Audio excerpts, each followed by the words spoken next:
Hermanos, hermanas, todavía estamos en la sección del Evangelio de Mateo, cuando nuestro Señor y Salvador Jesucristo envió a predicar a los primeros 12 discípulos más cercanos. De todos los miles de seguidores que tenía, aquellos 12 eran los que compartieron más tiempo con él. Y no les anuncia un lecho de rosas, no les anuncia abundancia o prosperidad económica y material. Todo lo contrario. Iban a estar limitados en lo que necesitaban para su mantenimiento diario, pero que la confianza debían tenerla bien puesta en Dios, en su provisión y en su protección. Y por eso en este pasaje que ya leímos, aparece repetida tres veces la frase, no teman. En 3 ocasiones nuestro Señor Jesús, no teman. Es decir, que van a predicar el Evangelio del reino de Dios, porque el Evangelio tiene apellido. El apellido es del reino de Dios, un estado de vida. Es una forma de pensar, de sentir y de actuar, en que uno, de acuerdo a la voluntad de Dios, ama a todo el mundo, perdona las ofensas que recibe, o cuando uno decide sentirse ofendido. Uno dialoga para superar los conflictos que son normales en toda relación humana. Uno restaura una relación rota por cualquier razón. Uno es humilde y así por el estilo. Ese conjunto de valores a las cosas que le damos valor en el reino de Dios, que están agrupadas en Mateo 5, 6 y 7. Así que eso van a predicar los discípulos más cercanos del Señor y deben hacerlo con valentía. No van a dejarse intimidar por nadie o por ninguna situación. Cuando aquí no les abran la puerta, cuando los persigan, huyan, váyanse a otra ciudad. No hay que estar en un enfrentamiento constante, mejor irse con la boca cerrada y confiando siempre en la provisión y en la protección de Dios. Además, en este pasaje, los discípulos son exhortados, orientados por nuestro Señor Jesús, a que frente a la oposición mantengan su valentía.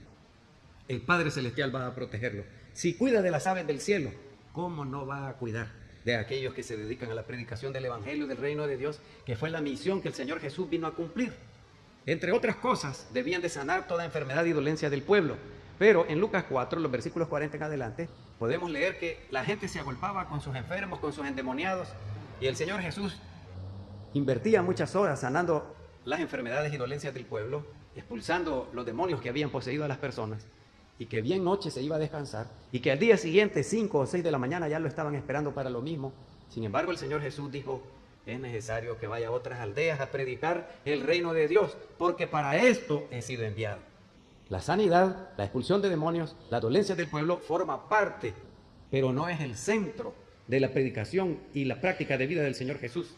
Es la predicación del Evangelio del reino de Dios, de manera que una persona en su casa, con sus hijos, con su esposa, con su familia cercana, en su vecindario, con sus compañeros de estudio y trabajo, va creando un ambiente donde Dios es el Rey, porque todas esas personas aman, porque todas esas personas se perdonan, y así por el estilo. Las palabras de los versículos 34 al 39 sobre los enfrentamientos y los conflictos entre los miembros de una misma familia no son, hermanos, hermanas, oigan bien, no son porque uno es prepotente. Los conflictos a los que hace referencia nuestro Señor y Salvador Jesucristo no son porque la persona sea mal hablada, grosera, aprovechada de los demás, haragana, que no quiere hacer nada en la casa. Los conflictos son por la predicación del Evangelio del reino de Dios. Algo que Miqueas, capítulo 7, versículos 5 y 6, ya lo había profetizado. No sé qué tan rápidos son ustedes, si tienen las manos aceitaditas y los dedos también, para buscar rápido Miqueas, pero casi no lo leemos y nos resulta un poco difícil encontrar esos pasajes que poco leemos. Pero Miqueas, capítulo 7, los versículos 5 y 6. No creáis en amigo, oigan bien hermanos, oigan bien hermanas, ni confiéis en príncipe. Oigan bien hermanos, oigan bien hermanas, vamos a ir a votar el primer domingo de marzo. ¿Quiero ver? Sí, yo creo que es el primer domingo de febrero, gracias, en el mes del amor. Y ustedes le tienen amor al partido político y lo defienden a capa y espada. Si yo veo las personas que están dispuestas a perder amistades de años porque tienen un partido político diferente o porque tienen una convicción diferente.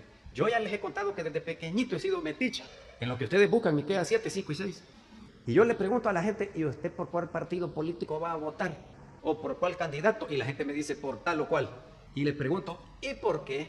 Y ellos me dan unas explicaciones impresionantes. Pero oigan lo que la palabra de Dios dice en el profeta Miqueas, capítulo 7, versículo 5. No confiéis en príncipe.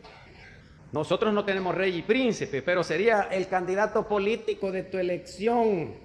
No confíes en él. con que no debes de confiar ni en tu esposa, la que duerme a tu lado. ¡Cuídate! Ya, ahí está, gracias. Ahora sí, ya veo yo que estamos atentos, hermanos. Estamos despiertos, muy bien.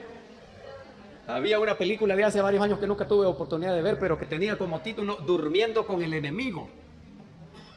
No abras tu boca. ¿No han oído decir aquí en El Salvador, calladito me veo más bonito? Miren qué es lo que pasa. Cuando ustedes confían en grado pleno, a mí me disgusta cuando alguien traiciona a alguien. La persona en quien más confiaba se convierte en su traidora, como Dalila, la esposa de Sansón. Y a lo largo de la historia humana, Judas con nuestro Señor Jesucristo. Y a lo largo de la historia humana, hombres y mujeres traidores. Yo los detesto, no sé si me va a castigar Dios por aborrecer a las tales personas. Y en el 6, el hijo deshonra al padre. El papá confía en el hijo. El papá confía en la hija, que anda en la U.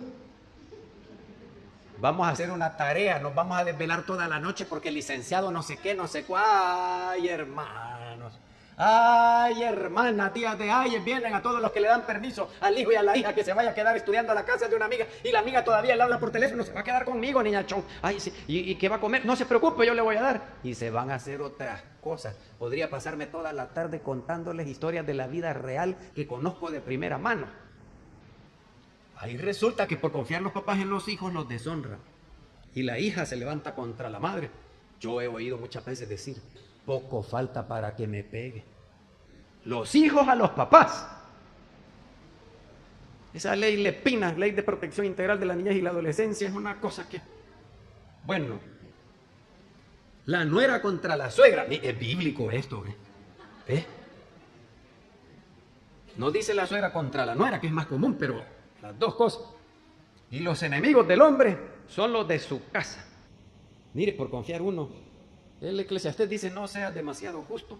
Aquí Miqueas, no seas demasiado confiado. Así que el Señor Jesús, en clara línea con los profetas del Antiguo Testamento, nos dice que por causa del Evangelio, no es por otra causa, por causa del Evangelio del reino de Dios, pueden desarrollarse conflictos de todo tipo. Se presta a muchos malos entendidos estas palabras del Señor Jesús. Por eso es necesario que las interpretemos a la luz del seguimiento al Señor Jesús y nuestro compromiso con el reino de Dios. Mis amigos, cuando yo empecé a venir a esta iglesia cuando tenía 17 años, teníamos por costumbre ir a jugar a una colonia que hoy tiene como nombre la Nueva España. Pero pasó años que solo estaba preparado el terreno para la construcción, y en aquellos terrenitos preparados para hacer esa construcción de muchas casas, allí íbamos a jugar fútbol. Y a un colón, éramos 5 contra 5, este equipo daba 5 colones y el otro equipo 5 colones, y solo un gol metíamos, y el que metía el gol se ganaba los 5 colones del otro. Hubo domingos que me hacía 20 colones. Yo nunca fui bueno para jugar fútbol, yo solo charamusca, nunca pasé de jugar de la calle. Pero yo echaba de menos jugar con mis amigos. Y a mí me daba sueño cuando oía los himnos y el piano. Y los hermanos dando la bienvenida, recogiendo la ofrenda. Y yo decía, ¿cuántos colones se habrán ganado aquellos ya? Y cuando llegaba como a la 1:30 a la colonia y me decía, ¡ay, viene el aleluya! ¿Ves? ¡Aleluya, hermano! ¡Aleluya, hermano! Y empecé a perder mis amistades, pero porque yo quería seguir viniendo a la iglesia. Así que el seguimiento al Señor Jesús es radical, hermanos, hermanas. No son medias tintas ni pañales tibios. En segundo lugar queda la familia, los vínculos humanos con sus amistades. Aún los vínculos más cercanos o estrechos, los vínculos que son los eslabones de la cadena fuerte que une la amistad de nosotros, queda en segundo lugar cuando uno sigue el evangelio del reino de Dios. Ya lo habíamos visto en Mateo 8, 21 y 22. Ahí tienen la Biblia abierta. Mateo 8, 21 y 22. Otro de sus discípulos le dijo, Señor. Le llama Señor y no le obedece. Fíjense bien qué contradicción. Señor, permíteme que vaya primero y entierre a mi padre. Jesús le dijo, sígueme, deja que los muertos entierren a sus muertos. El seguimiento a aquel gran maestro de Galilea es sin condiciones de ninguna clase. Y también cuando uno puso la mano en el arado, son palabras de él, no tiene que echar la mirada para atrás porque no es digno de él el que tal cosa hace. Es decir, que uno no tiene que estar añorando la vida de antes. Ahora sigo al Señor Jesús y no se va a dar por vencido. Es hasta que Cristo me llame o hasta que Cristo vuelva. Hasta que Cristo me llame a su presencia, que me muera. Y ese seguimiento del evangelio del reino de Dios tiene hasta el peligro que uno pueda perder su propia vida. Así que estas palabras del discurso, cuando el Señor Jesús envió a aquellos 12 primeros a cumplir su misión, es duro, es difícil. Y aclara el Señor Jesús y lo deja bien claro. Oigan bien, hermanos y hermanas, que Él no traería la paz que esperaban todos los judíos que trajera el Mesías, escrito en hebreo en el Antiguo Testamento. El Cristo, escrito en griego del Nuevo Testamento. Él no va a traer esa paz. Porque había muchas profecías a lo largo del Antiguo Testamento. Isaías, el profeta, 800 años antes que naciera el Señor Jesús, dijo que Él traería la paz. Una vez le pregunté a alguien de la Embajada de Israel aquí en El Salvador, en el marco de una conferencia que hubo en el Hotel Camino Real, en ocasión de la guerra del Golfo Pérsico. Había que pagar, pero le quité el amor a los 30 colones de aquellos días. Y yo quería saber por qué era esa guerra en el Golfo Pérsico, por donde pasa el petróleo de los países árabes, llamamos nosotros. Había de la Embajada de Estados Unidos funcionarios, no estaban los embajadores, pero funcionarios de alto rango. Había de organizaciones no gubernamentales y estaba uno de la Embajada de Israel. Cuando terminó la conferencia, las exposiciones, las preguntas y todo, me le acerqué al de Israel. Detrás de los guardaespaldas me concedió una respuesta. ¿Por qué no creen en Cristo? Y él me contestó, porque no trajo la paz.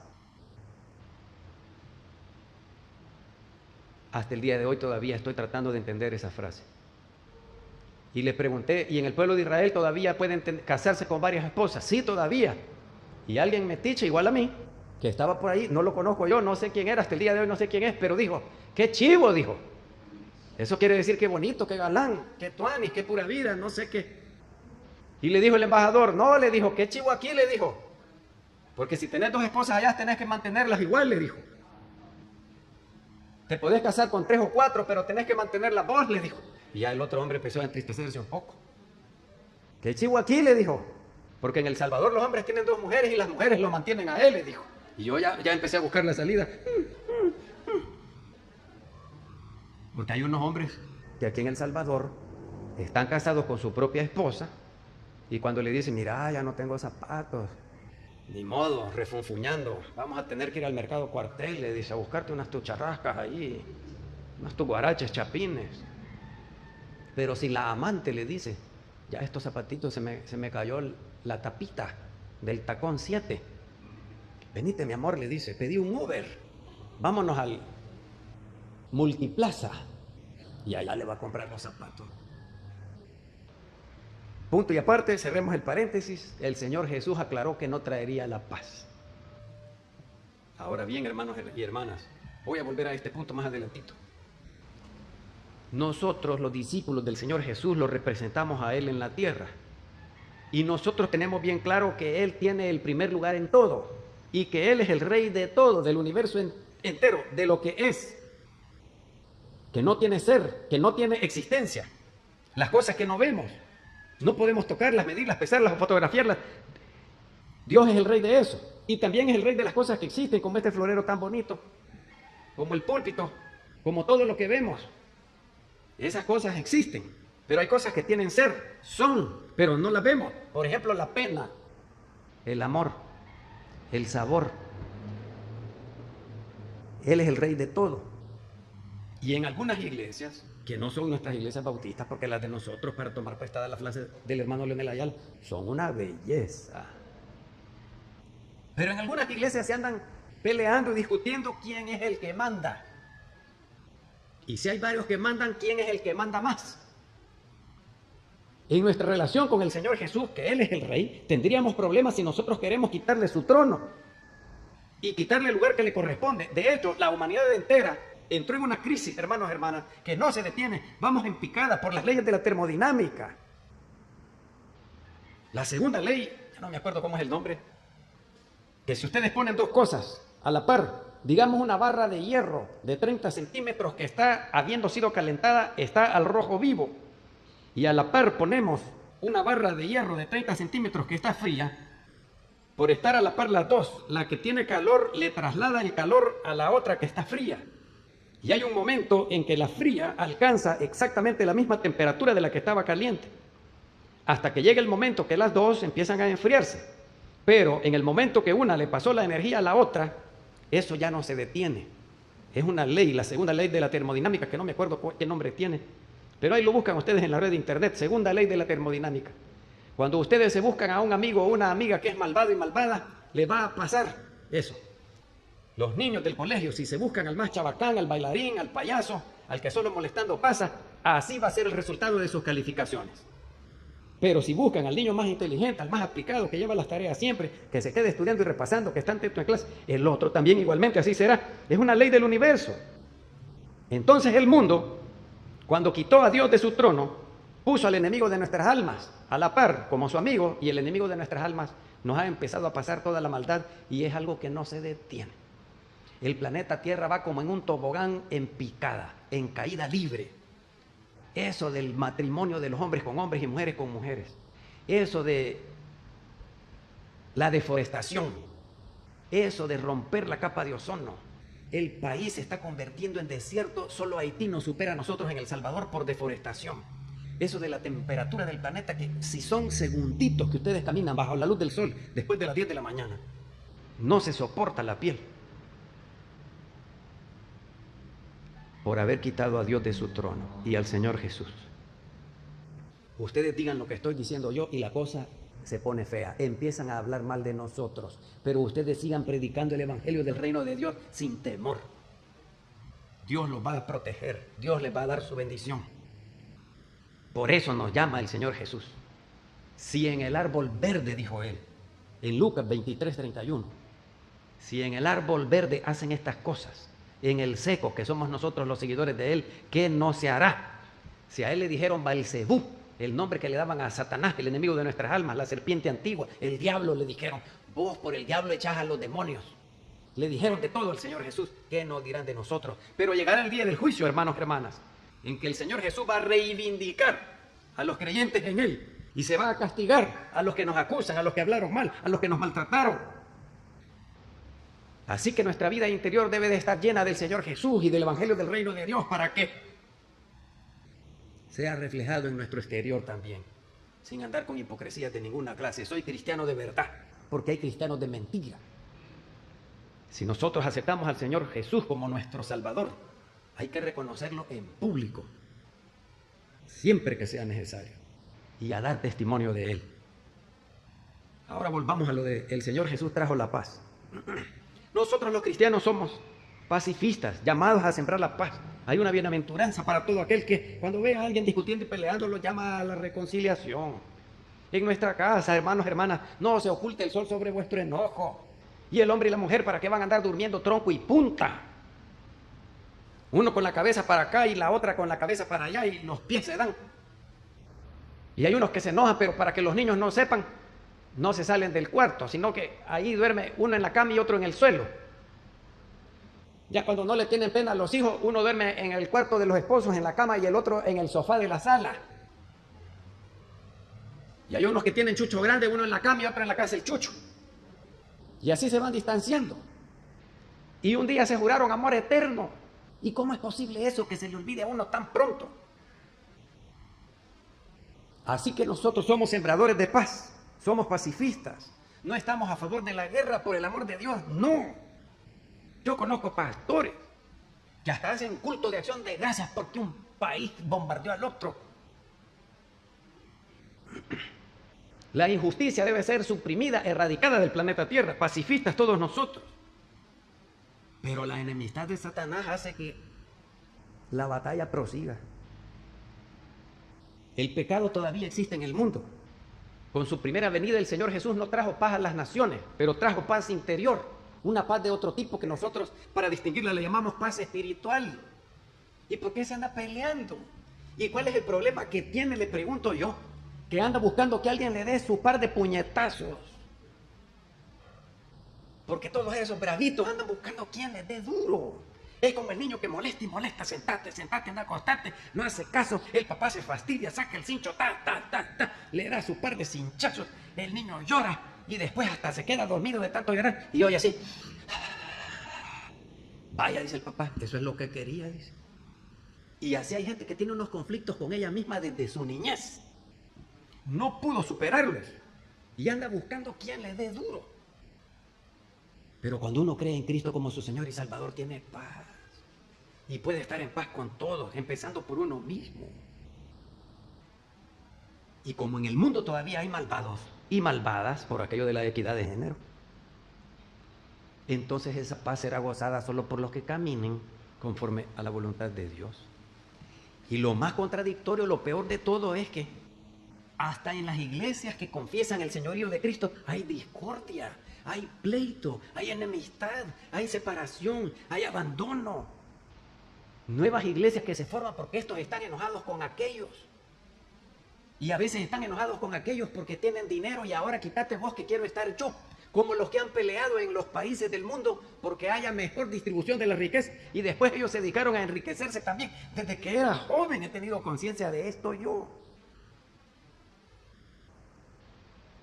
En la iglesia de Cristo debe de haber unidad. Debe haber paz. En el Evangelio según Juan, nuestro Señor y Salvador Jesucristo clarifica esta sección que hemos leído en Mateo, cuando dice que el mundo lo odió. Y a nosotros los seguidores de Él, por la causa de Cristo, que es el Evangelio del Reino de Dios, no por otra causa. Puede ser que el mundo dominado y orientado por el pecado también nos odie, hermanos, hermanas. Y nosotros no deberíamos de ser más populares que el Señor Jesús. Porque allí leímos que el discípulo no es más que su Señor. Él tiene la supremacía en todo. En la iglesia Él es el rey, Él es el que manda. La gloria se le da solo a Dios, no al hombre. La Reforma Protestante tenía una de esas normas de conducta. Toda la honra y la gloria es para Dios. La lealtad es para Él, la fidelidad es para Él. Si así lo hacemos nos recompensará, si no, nosotros mismos estamos sembrando un castigo. Y esto hay que hacerlo con valentía, no con cobardía. Uno debe de mantener su confianza en Dios y defender el Evangelio del reino de Él frente a quien sea. Pero hay unos que entienden la valentía de otra forma, como que a mí ya me han dicho, como que ser valiente es tomarse un trago. Échate un trago. No, no bebo licor. Soy cristiano por la gracia de Dios, porque de mi parte fuera un gran malvado. Ah, no sos hombre, pues. ¡Ey! Este no es hombre, ¿ves? Que te pega tu mujer. Te va a regañar tu mujer si vas con aliento aguaro.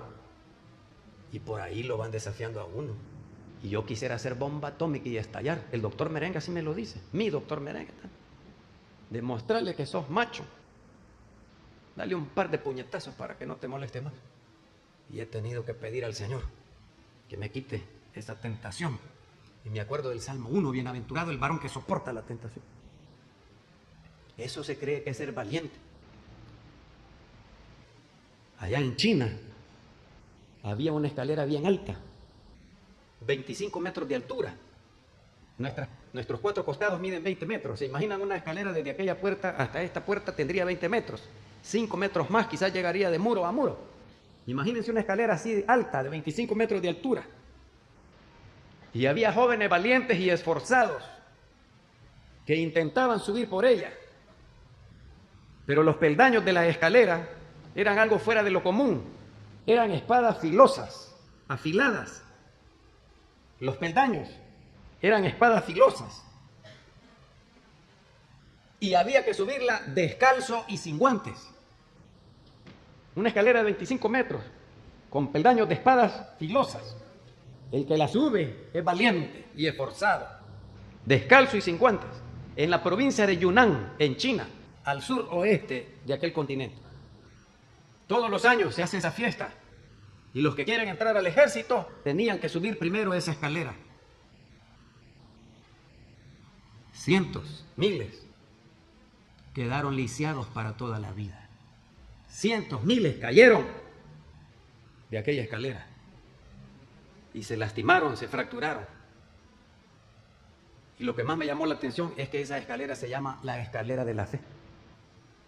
Esta sí es una prueba de fe, esta sí es una prueba de confianza que se le exige a los jóvenes del pueblo de Guyón, la tribu de Lisu, que demuestren su valor y su fe si quieren aspirar a entrar al ejército.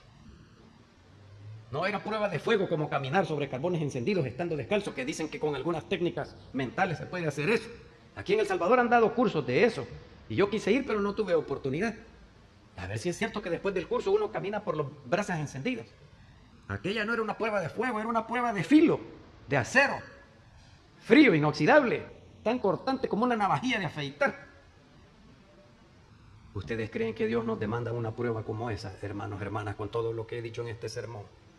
Nos pide fe en su palabra, confianza. Dice que Él nos va a defender. Ustedes no hagan nada, quédense quietos, Dios los va a defender, Dios les va a proveer. Eso es lo que puede hacer Él por nosotros. No dice que tengamos fe en nosotros mismos. Bravo, campeón, tú puedes, dale con todo. No. Es la confianza en Él, es la provisión en Él. Porque hay una gente que dice, yo lo que tengo, a mí Dios no me ha dado nada. Yo lo he comprado, yo he trabajado, yo me he esforzado. Nunca oigo a nadie que dice, yo he explotado a los demás.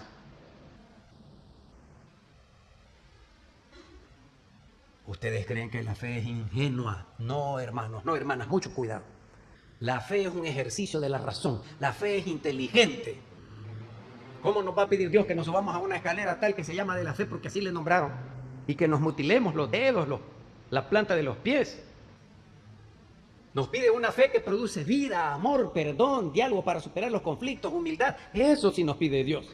Y que tengamos una vida abundante, no de bienes materiales y riqueza. Así que la verdadera escalera de fe no es aquella de espadas.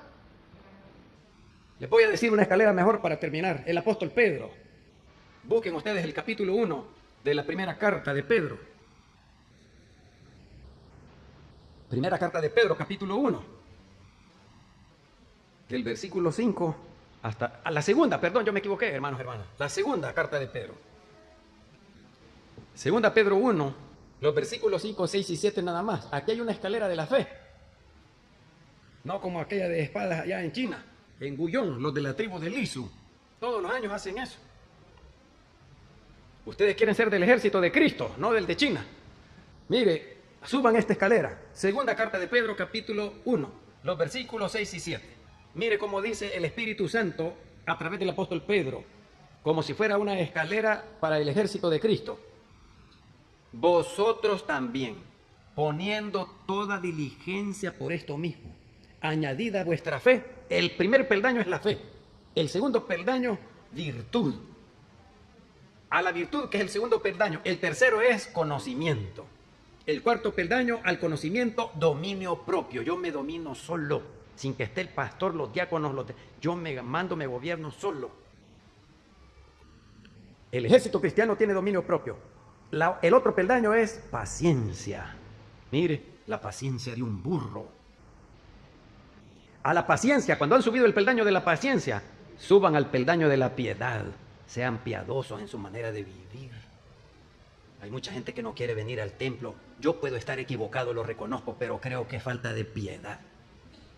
Solo para el cine, solo para la playa, solo para el estadio, solo para el lago, solo para el río, solo para la montaña, solo para el centro comercial. Les hace falta piedad. Y a la piedad, afecto fraternal, lo que estamos diciendo. Mire qué bonito que nos abracemos entre nosotros, que seamos amigos, que vayamos a comprar algo, que nos escribamos, que nos llamemos por teléfono. Afecto de hermanos. Y al afecto fraternal, el último peldaño, el amor. Esta sí es una verdadera escalera de fe, hermanos, hermanas. Estos son los escalones que el cristiano, cuando cree en Cristo, empieza por la fe. Y después va subiendo la virtud y así por el estilo hasta llegar a la estatura de la plenitud de Cristo. Virtud, entendimiento, dominio propio, constancia, devoción a Dios, afecto fraternal y amor. 7. Mire qué casualidad. 7 peldaños, número perfecto, que van a ser perfectos al que suba por esta escalera. Y allá en la cumbre, una vida de victoria. Queremos darte gracias, Señor. Porque solo tú nos puedes ayudar para que subamos por estos 7 peldaños de la escalera de la fe, para que nos envíes como aquellos primeros discípulos a predicar el evangelio de tu reino. Siendo súbditos de tu reino, como si fuéramos soldados de un ejército cristiano. Enfrentaremos toda clase de situaciones, pero no debemos tener temor. Ayúdanos, Señor. Ayúdanos a ser valientes, audaces, tenaces, diligentes. Cuando empezamos algo no lo dejamos a medias hasta que terminemos la carrera, dijo el apóstol Pablo. Ayúdanos a que todos los que estamos aquí tengamos estas 7 características, que hayamos escalado estos peldaños de esta escalera de la fe imaginaria. Pero todo empieza con el primer paso: creer en Cristo como nuestro Señor y Salvador. Gracias, Señor. Ayúdanos a subir esta escalera. En el nombre de Cristo Jesús. Amén.